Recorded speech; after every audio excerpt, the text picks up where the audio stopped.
अस्सलाम वालेकुम वरहमतुल्लाहि वबरकातुहू। Soulful Islamic with Amna centre में खुश आमदीद। नाजरीन, आज की बात कुछ ऐसी है कि इसको गौर से सुनिएगा। हो सकता है कि हम में से किसी के दिल में ये बात उतर जाए। अल्लाह पाक हमें तौफीक अता फरमाए और हम नेक अमाल करने लगें।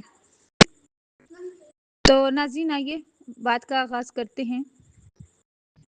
मैं जल्दी जल्दी ऑफिस से घर आया और अम्मा को खाने का कहकर वज़ू करने चला गया। मगरिब का वक्त ख़त्म होने वाला था। जैसे तैसे वज़ू किया और नीयत बांध ली। दौरान नमाज बार बार अपने गीले चेहरे को अपनी खुली आस्तीनों से साफ करता रहा। रुकू में जाते ख्याल आया, अम्मा की दवाई तो लाना भूल ही गया। ओह, वापसी पर बच्चों की फीस के लिए पैसे भी एटीएम से निकालने थे। फिर सजदा किया तो वहाँ भी घरेलू जिम्मेदारियाँ एक एक करके याद आने लगी। थकावट की वजह से नमाज में नींद के झटके आने लगे। बस फिर क्या था, सजदा में जाते ही नींद का झोंका आ गया। तो नाजरीन, नींद में अजीब मंजर देखा। लोगों का हजूम है, हर कोई यहाँ वहाँ भाग रहा था। कुछ लोग कागज तकसीम कर रहे थे। मेरे पास आकर भी कागज थमा दिया गया जिस पर मेरा नाम लिखा था। पूछने पर बताया गया, ये तुम्हारा आमालनामा है, अब जाकर वहां सामने जमा करवा दो। बाकी सब लोग जहां जमा करवा रहे हैं। फिर नाम पुकारा जाएगा फैसले के लिए। मैंने भी जाकर कागज जमा करवा दिए और लाइन में वापस आ गया। अपने नाम पुकारे जाने का इंतजार करने लगा। नाम पुकारे जाने लगे, फुलां बिन फुलां जन्नत, फुलां बिन फुलां जन्नत। अब तीसरे नंबर पर मेरा नाम पुकारा गया। मेरे पाँव के नीचे से जमीन निकल गई। या अल्लाह, अब क्या बनेगा। साथ ही फैसला भी सुना दिया गया, जहन्नुम। मुझे अपने कानों पर यकीन नहीं आ रहा था।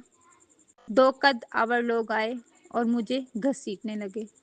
मैं पुकारने लगा, रुको रुको, शायद ये किसी और का नाम होगा।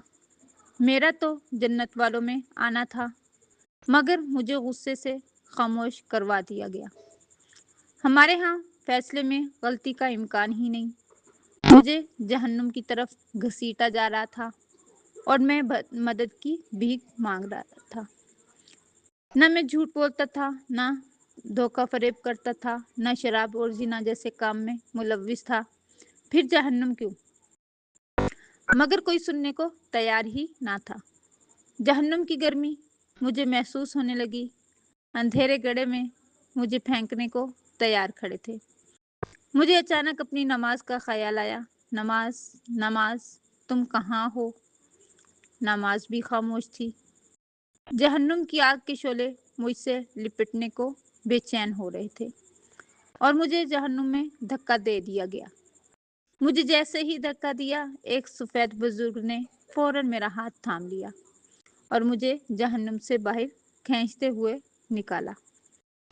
मैं डर से कांप रहा था। पूछने लगा, आप कौन हैं और मुझे क्यों बचाया? कहने लगे, मैं तुम्हारी नमाज हूँ।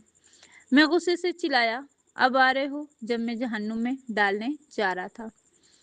अगर ऐन वक्त पर तुम ना आते तो मैं चला गया था जहन्नुम में। पहले नहीं आ सकते थे तुम?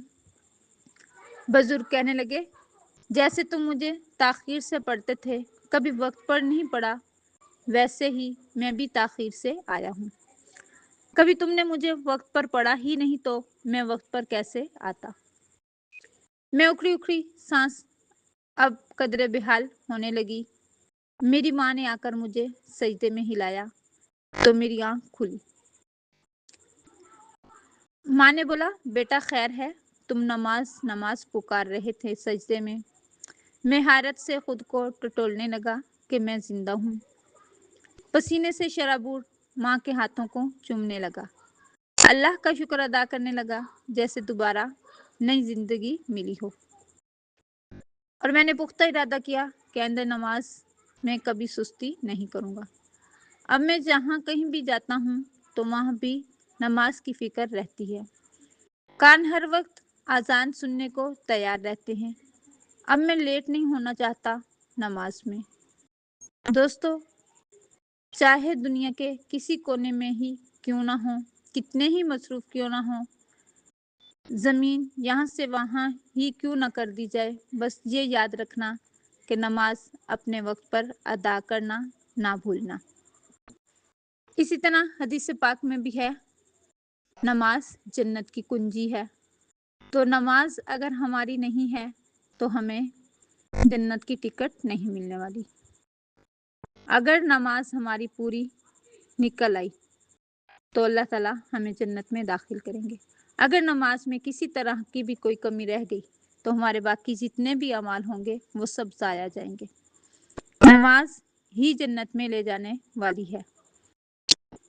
तो दुआ है कि अल्लाह पाक मुझे भी और आप सबको भी वक्त पर अच्छे तरीके खुशू खुजू से नमाज अदा करने की तौफीक अता फरमाए। नाज़रीन, अगर वीडियो अच्छी लगी हो तो चैनल को सब्सक्राइब करना ना भूलिए। अल्लाह हाफिज़, मिलते हैं अगली वीडियो में इंशाल्लाह।